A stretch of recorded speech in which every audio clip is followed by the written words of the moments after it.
Salah satu penyumbang devisa ekonomi Indonesia adalah sektor pariwisata. Wisata bahari adalah salah satu wisata unggulan yang dimiliki tanah air. Menurut data Kementerian Kelautan dan Perikanan, Indonesia mempunyai 28,8 juta hektar kawasan konservasi laut, pesisir, dan pulau-pulau kecil. Garis pantai Indonesia membentang hingga 99.093 km dengan luas laut 3,25 juta kilometer persegi. Ekowisata bahari merupakan wisata dengan konsep melalui pendekatan konservasi laut yang lebih mengandalkan karakter sumber daya alam daripada sumber daya buatan. Objek ekowisata bahari dapat dikelompokkan berdasarkan komoditi, ekosistem, dan kegiatan. Ironisnya, sumber daya terumbu karang Indonesia belum mampu memberikan kontribusi penting bagi kesejahteraan masyarakat, khususnya masyarakat pesisir. Salah satu aspek pemanfaatan wisata berkelanjutan adalah dengan penetapan daya dukung kawasan untuk pengembangan ekowisata. Seorang guru besar Fakultas Perikanan dan Ilmu Kelautan IPB University, Profesor Dr. Ferdinand Yulianda, mengembangkan konsep daya dukung kawasan atau DDK. Yuk kita simak tayangannya.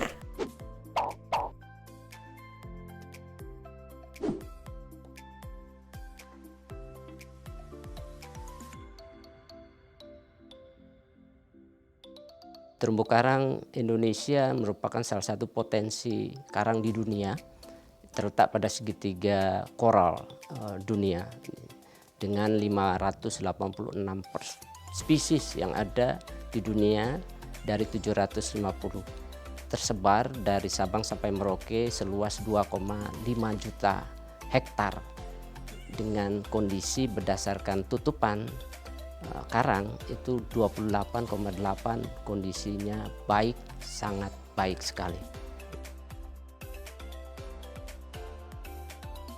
Ya tentu saja dengan 2,5 juta hektar terumbu karang, di mana terumbu karang memiliki potensi biodiversitas yang sangat tinggi. Dia sebagai habitat itu akan menjadi tempat tinggal berbagai biota laut, mulai dari ikan, udang, kepiting, echinodermata, moluska, dan sebagainya, termasuk rumput laut. Sehingga ini menjadi objek yang sangat baik untuk pengamatan wisata bawah laut.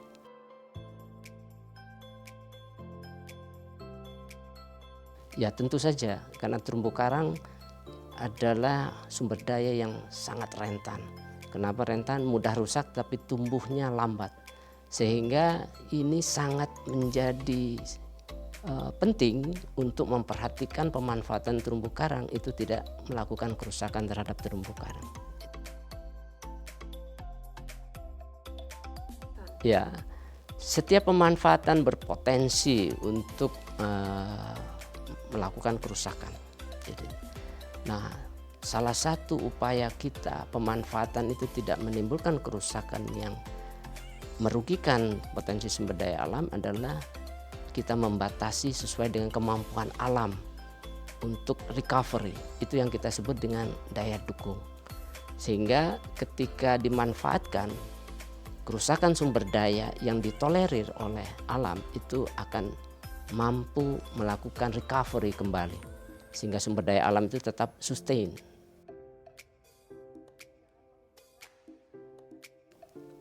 Daya dukung menjadi dasar ya dalam menetapkan pengunjung di dalam satu kawasan.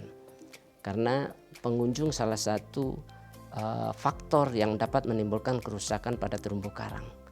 Sementara pengunjung sangat membutuhkan objek bawah laut sebagai objek wisata. Nah, sehingga kita berharap pengunjung dapat menikmati sepanjang waktu dan seterusnya. Oleh karena itu dengan membatasi pengunjung, maka kemampuan recovery karang yang disebabkan oleh kerusakan pengunjung itu dapat pulih kembali dan sumber daya terumbu karang itu tetap sustain dan berkelanjutan.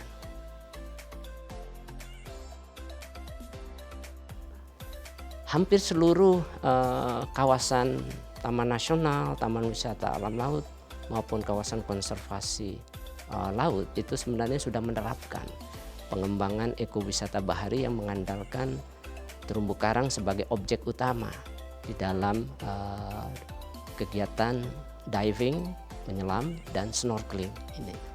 Namun demikian masih terdapat variasi di dalam pengelolaan yang dilakukan di setiap taman nasional, baik itu dari Sumatera sampai ke Papua ininya. Meskipun ada beberapa taman nasional yang sebenarnya sudah cukup baik, yang memiliki carrying capacity untuk pengunjung, di antaranya Kepulauan Seribu, Bunaken, Wakatobi, Taman Nasional Wakatobi, dan Raja Ampat ya. Meskipun di dalam implementasinya masih perlu penguatan pada sistem manajemennya.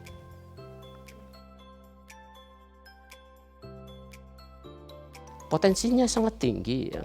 Karena kenapa? Sumber daya karang yang cukup luas kalau kita hitung berdasarkan carrying capacity itu memiliki potensi ekonomi. Apabila kita bisa memaksimalkan ya, pengunjung untuk datang pada seluruh kawasan terumbu karang kita sebagai objek wisata. Nah, sehingga kalau kita hitung 10 juta hektar dari kawasan konservasi Taman Nasional Taman Wisata Alam saja, meskipun saat ini kita sudah memiliki 28 juta hektar kawasan konservasi, tetapi yang berpotensi saat ini yang potensinya tinggi itu sekitar 10 juta hektar. Nah, dari 10 juta hektar ini apabila kita optimalkan dari potensi sumber daya, kita hitung daya dukungnya, itu bisa memberikan kontribusi sekitar 1,4 triliun per tahun. Ini suatu angka yang sangat besar.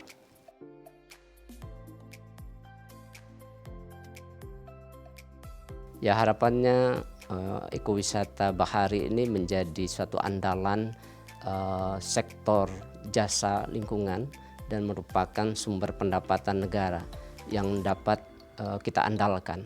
Dan tentu saja ini perlu dukungan dari berbagai pihak, ini baik dari pengusaha, dari masyarakat, pemerintah daerah, bahkan pemerintah pusat sebagai pembuat kebijakan dalam hal mengelola sumber daya terumbu karang.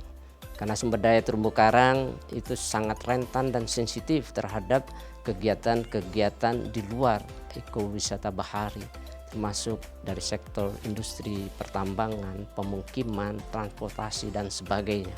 Sehingga apabila kita tidak menyelamatkan terumbu karang, maka kita akan kehilangan potensi wisata bahari kita yang sangat tinggi.